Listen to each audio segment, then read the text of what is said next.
Hi everyone, my name is Charlie, and today I have my July wrap-up.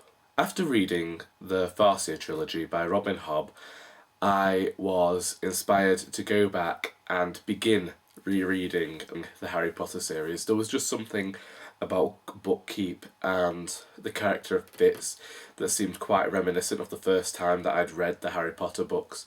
And the more that I went on, the more I wanted to reread the books. So the first book that I read in July was Harry Potter and the Philosopher's Stone by J.K. Rowling. Most people will know what this book's about.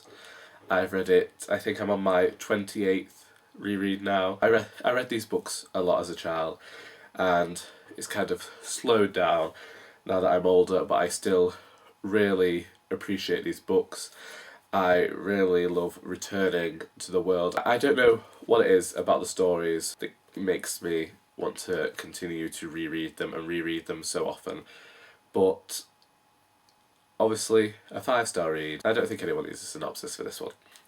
Next, I read Harry Potter and the Chamber of Secrets, the second book in the series. Again, really enjoyed this. Although this is probably my least favourite book of the series. Then I read Harry Potter and the Prisoner of Azkaban, again by J.K. Rowling. What I enjoy about this book is the introduction of Sirius and the fact that they talk more about the history of Harry's parents, and there's more of a connection, and this is where you get a feel of things beginning to change. Goblet of Fire seems to be where everything branches off and expands the world, but you can see the beginnings within this book. I also really liked more of the elements that all is not well with the world within this book, because with the Philosopher's Stone and Chamber of Secrets there is this idea that something bad has happened within the world, but at the moment things are good, and this one you can kind of see the seeds of doubt and things beginning to crumble a bit.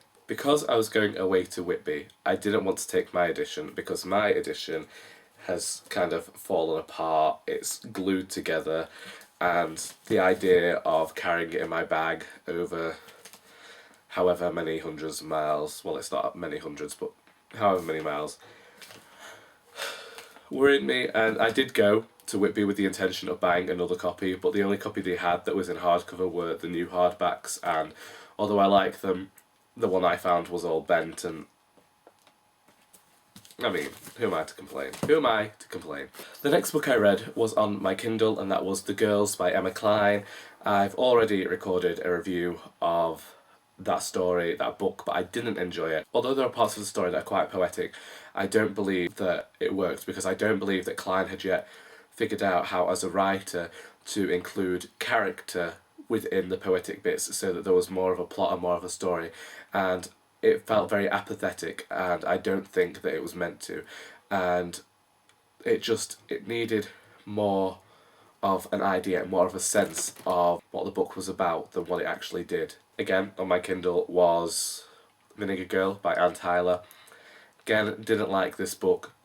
I actually found it quite absurd, because I can't see why this girl would agree to marry her father's colleague, and none of it made sense. It didn't work, and I think there needed a lot of change, a lot of editing, and there were a huge amount of plot issues that I had with that book that meant I really just didn't like it. Next I read a poetry collection, which is How to Disappear by Amanda Dalton. I really enjoyed this collection. I thought it was brilliant, amazing, astounding, all of those synonyms.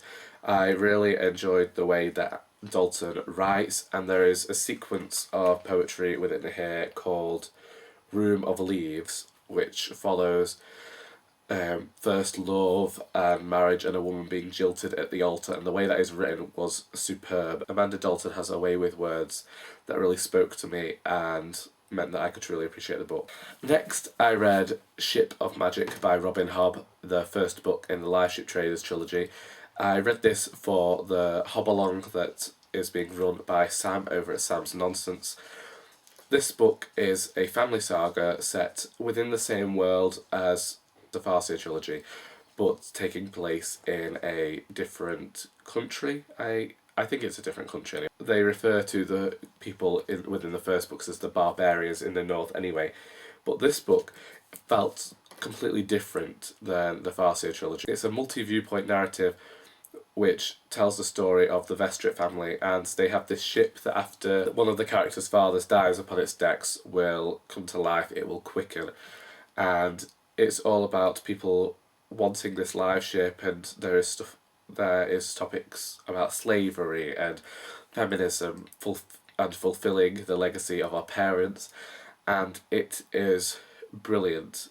I have recorded a review for this book, which will be up soon. Needless to say, 5 out of 5 stars, much better than the Farseer trilogy, and even though it's quite the hefty tome, and it did take me the entirety of the month to read, I really appreciate the time I took with this book because there are some difficult topics and it gives you the chance to mull over what is being said. There's an interesting story behind this next book because I found it in my room and I have no idea whether my dad saw what it was about and gave it to me because I like to read, or whether I borrowed it off someone from the writers group, or whether my dad is meant to have returned it to someone. Has no idea how I came by it, because I have no idea how I came by it. I was tidying out a box of books last week and it was in there.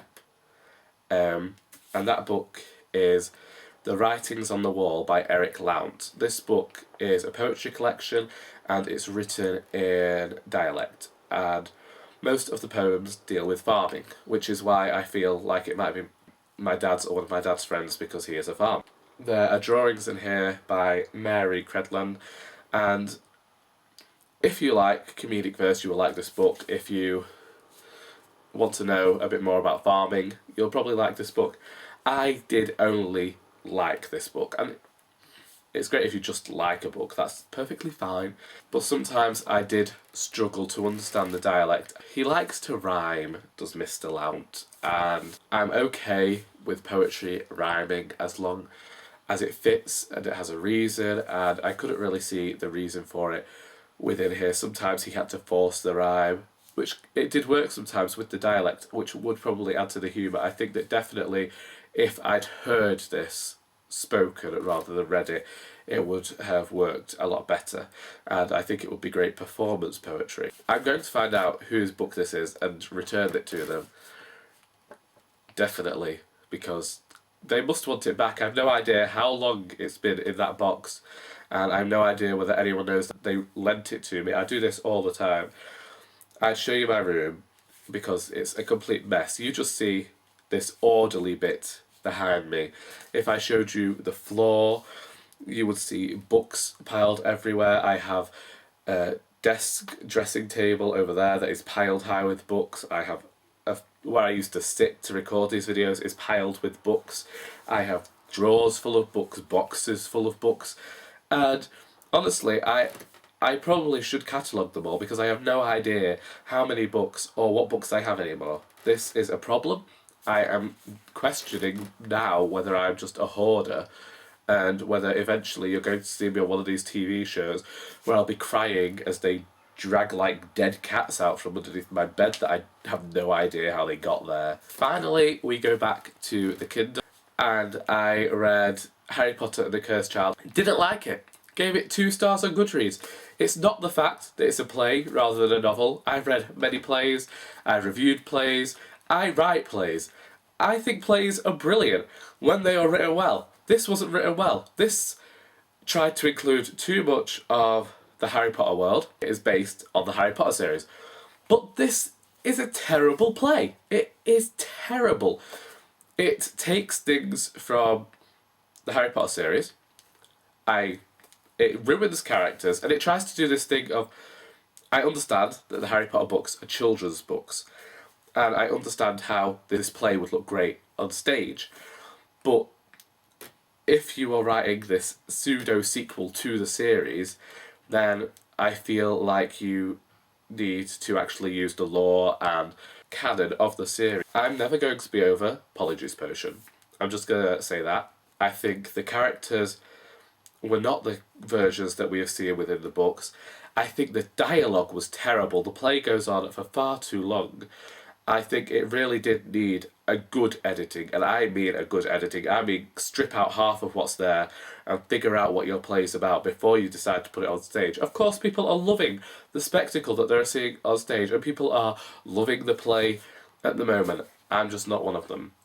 But I think I'm just gonna remember the 7 books of the Harry Potter series, forget that Cursed Child exists, and get on with my life. I don't usually do TBRs, but in August I'm probably going to finish the Live Ship Traders trilogy for the Hobbalong. I'm going to leave links down below to Sam's channel and the Hobbalong read-along on Goodreads. I'm not really sure of whether I'll read much else other than the Live Ship Traders books this month, because they are both over 900 pages, and it took me a month to read the 800-page book. I mean, I know I fitted in some other books around there, but they were all quite thin. What's everyone reading at the moment? It's not like I really need the recommendations anymore, because I keep seeing recommendations for books that I'm probably going to have to, like, you know, take 7 sabbaticals from work just to be able to get any chance to read in future. It's fine. I actually don't have a life outside of work, so that's really doing good things for me. Yeah, it means that I can really focus on my literary endeavours, which is really what I want to be doing with my life. Yeah. I hope you enjoyed this video, and until next time, that is all.